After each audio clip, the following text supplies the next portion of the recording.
Management TV. Today we're once again with Philip Kotler. Phil is the world's most renowned expert on marketing. He is the creator of the field and has written over 50 books, 10 of which have been in the last 5 or 6 years, and has recently published a book on Marketing 3.0. And we're going to learn about it with him today. Thank you very much, Phil, for being with us today. Happy to be with you always, Eduardo. Marketing 3.0, what is it all about? Well, let me give you a preview. Yes. It turns out that I believe most companies are in Marketing 1.0, which I will explain. A small percentage are in 2.0, and a few now are in 3.0. And by the way, no company should jump from being 1.0 to 3.0. They better crawl before they get to that stage if they want to get to that stage. A Marketing 1.0 company is doing the job, a good job. They are being efficient and profitable, making something for a lot of people. However, some companies have decided to learn more about who they're selling to. Okay. They move from just making and selling a good product to understanding their customers with big databases and watching movements in their customer fans and so on. And that is 2.0.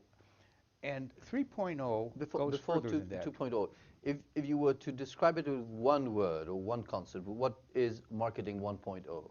Well, 1.0 is appealing to the customer's mind wherever you can find customers. Okay.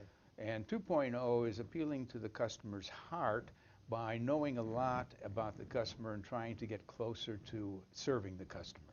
Okay. And now, yes, Marketing 3.0? And Marketing 3.0 is about knowing the customer is more than a person simply interested in a product that you're providing, but is a person who has concerns. Because the world is kind of getting more and more unstable. There's the question of, will the planet run out of resources? There's the question of poverty, water shortage. And so it's a context for a company saying, we care too. We not only want to sell what you want in the best form possible, but we would like to make sure that we understand the world you're living in, and we're trying to make a difference and also make a better world. That's 3.0. In one word would be? Caring about the planet and the world. Okay. Let's try to define the basic marketing concepts and apply them to Marketing 1.0, 2.0, or 3.0. Sure. For example, positioning. What is positioning? Well, positioning is letting your target customers know how you will differ from the other competitors in offering points of difference and not only points of parity. We use those terms. Most companies have to at least do the same thing the other companies are doing. Then they're on par with that. But you take a company like Starbucks, they're not only make sure that the coffee is fresh and that and it delivers what coffee should deliver, but they add much more. They're positioned as giving a finer coffee, more types of coffee, and a whole experience in a place where you're going to enjoy the moment of coffee. That's positioning. Segmentation. Segmentation is the recognition you can't serve everyone with equal satisfaction. I'll give you an example of that. McDonald's believes in a thing they call brand journalism. That is, they stand for this idea of QSCV. Let me explain. Their formula is always quality, service, cleanliness, and value. QSCV. But you know, what they should really emphasize differs from whether they're trying to reach the teenager, they're trying to reach the mother of children, the senior citizen. And so within the QSCV, they have a different but consistent message with the QSCV for each segment of the market. In both positioning and segmentation, the difference between Marketing 2.0 and 3.0 is to add those dimensions of caring society and planet? Yes, right. When you're a 3.0, you also have to be a 1.0 and 2.0. They're addition more pillars to your marketing strategies. By all means. Okay. Don't become good at 3.0 without being good, basically, with your basic product and your customer understanding. The marketing mix, Yes. the 4 Ps. Yeah. Is it still a valid concept for the marketing 3.0? It is definitely still the basis of any brand plan. But there's one addition now called co-creation that was missing. Namely, the 4 Ps is what the company does on its own to set the product, features, the price, the place or distribution, and also the promotion. But you know, in setting those things, they ought to engage their customers who really love them. Let's assume that some companies have customers who love them. Companies like, for example, Harley Davidson, where people who drive motorcycles, they often say, Harley, could we help you?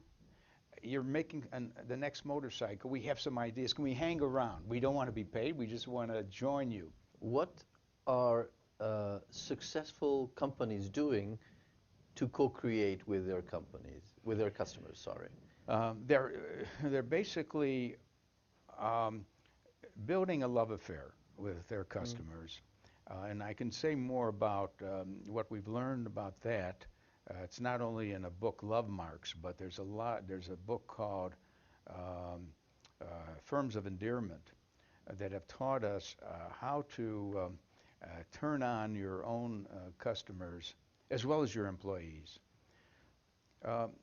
There's a lot involved in getting closer to your.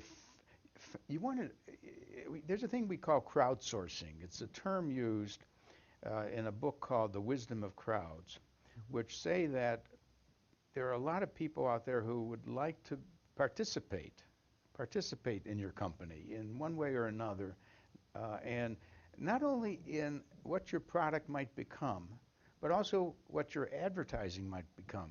Wonderful story about Doritos, which is a snack food like a potato chip. They decided not to use their advertising agency to develop a new ad campaign. And they said to all of you people who love Doritos, any of you who want to create a campaign for us, an advertising campaign, please send it to us. We will choose the best ones and reward you for it. And not only that, the very best one will be used for our next campaign, which means that they're bypassing the ad agency, and they ended up with a brilliant campaign that no ad agency would have probably, with its narrow interest in a few concepts, have come up with. That's crowdsourcing, getting the crowd to join you, or it's co-creation with your fans. That's a great example on one of the 4 Ps, that would be the promotion. Yeah. Let's take on the product side. Yeah. How can you invite specifically your customers or customers to design the product with you? Well, you know, it's been done for a long time within the B2B world, the business-to-business world. Any business firm that's making a technical component will go through an alpha and a beta test. Now, the alpha test is to make sure that the component works, doesn't break down inside the company using your own scientists. But then they select a subset of customers with whom they have a good relation, and they ask them to try the product and to suggest any improvements before they do a launch of the final product. So beta testing is the same as co-creation. Okay. Question is, what about a consumer packaged goods company? Well, they do it by having maybe a consumer panel. In fact, do you remember research being done at MIT called lead users? Lead users. No. The professor in that area has shown many companies that they will always have some users who are demanding. In fact, they take the product they just bought from you and improve it themselves. It could be a computer where they play around with the software or the hardware and make it work better. So lead users is another version of watching people take your product and make it better. Let's see co-creation with price. Yeah. Is that possible, or that's too risky? How can customers help you set the appropriate price? Well, you know, it's done in the following way, which most companies can't do it that way. When you say as a restaurant, and this has happened, come in, order what you want, and then pay whatever you want. That is to say, and a movie theater could do it. Movie theater could say, just come in, watch the movie, and just leave whatever you thought the movie was worth. Okay. It hasn't spread, but it is a way of saying, let the customer be the judge of the value of the product. And finally, if we go to the 4 Ps with co-creation, would Yeah. be place, distribution. How can customers help you co-create your distribution channels? Well, it isn't the final customers there. It is the distribution channels that are your customers at the intermediate level. Yes. And do you know many of the middlemen have been actually reshaping the product. The history of Walmart is telling a toy manufacturer their box or their package is too big for the shelf, and almost giving the design for a better box or package, or actually saying we won't accept it at that size. Go back and so on. So I would say that is co-creation with your distribution system.